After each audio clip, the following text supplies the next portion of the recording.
We are pleased to be joined by Jeff Passan. And Jeff, let's just start with what has to be hashed out. I know it's always money, but in this case, the specifics that we need to concern ourselves with are what?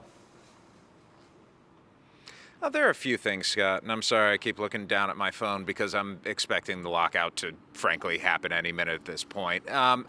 Listen, the Major League Baseball Players Association wants a few things. They want to start off with for players to get paid earlier in their careers.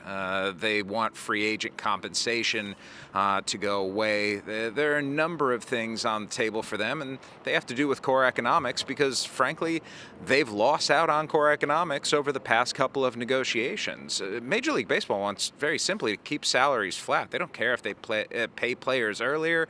They don't care if they pay players later in their career. They just don't want to pay them more money. They want expanded playoffs. They want an international draft. For the players, though, it's a very simple thing. They feel like they have gone backward financially over the last couple of years. And if you look, Scott, at the average salary for an average Major League Baseball player, it has stayed steady over the last 5 years. Hey, can I put your mind at ease here? If you need to tweet... And Scott, can I just tell you right now? Go ahead and tweet. Yeah, the lockout's happening. I'm just going to do that Go right ahead now. and tweet. Schefter once just told me ad lib. He literally sat on the set and tweeted, and I get it. Like, you got a lot of people that follow you, and, you know, this is how business gets, this is how the sausage is made now. Twitter.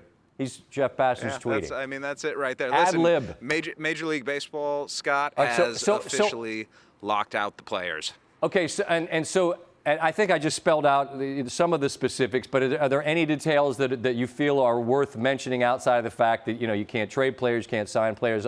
What other specifics are there that are of note?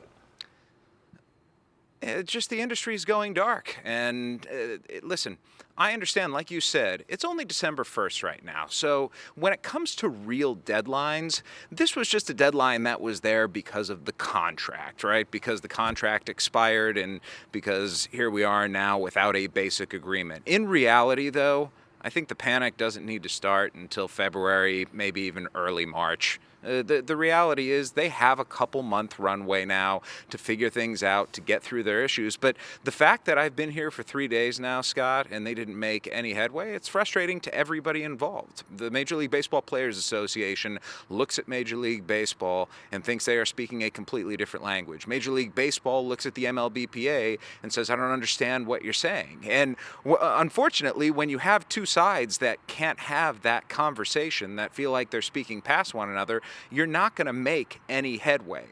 These next 2 months allow them to do that, knowing if they don't, then games are being threatened. And the second I think that games are threatened is when we're likely to get to a deal.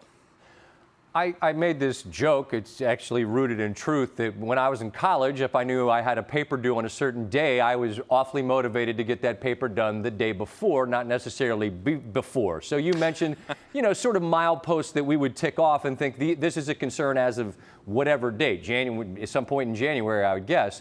But is there any sense that this is going to be handled in an expeditious fashion? No. And you know what? It wouldn't surprise me if there's just a little bit of a break here. Take a breather after months of bargaining and understand, let's step away. You know, they've been face-to-face over the last 3 days. There were more than 60 players here with the union. There were the 7 owners on the Labor Policy Committee here for Major League Baseball. Rob Manfred was not in the meetings, but he was in town and is expected to speak at some point soon. And they're going to step back and understand that, hey, we need to get a deal done, because the last time, Scott, that a deal didn't get done was 26 years ago, and they lost a World Series because of it.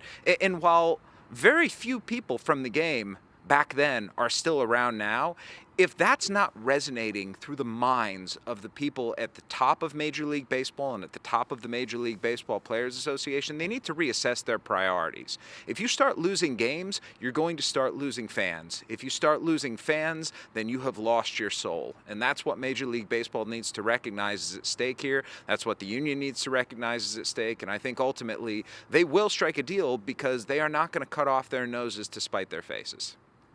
News breaking live here and on your Twitter feed simultaneously. It's what a moment. What a moment. Jeff Passan, I know you got a lot of stuff to get to, so please get to it. And thank you for sharing it with us here live on SportsCenter. Thanks, man. Thanks for watching ESPN on YouTube. For live streaming sports and premium content, subscribe to ESPN+.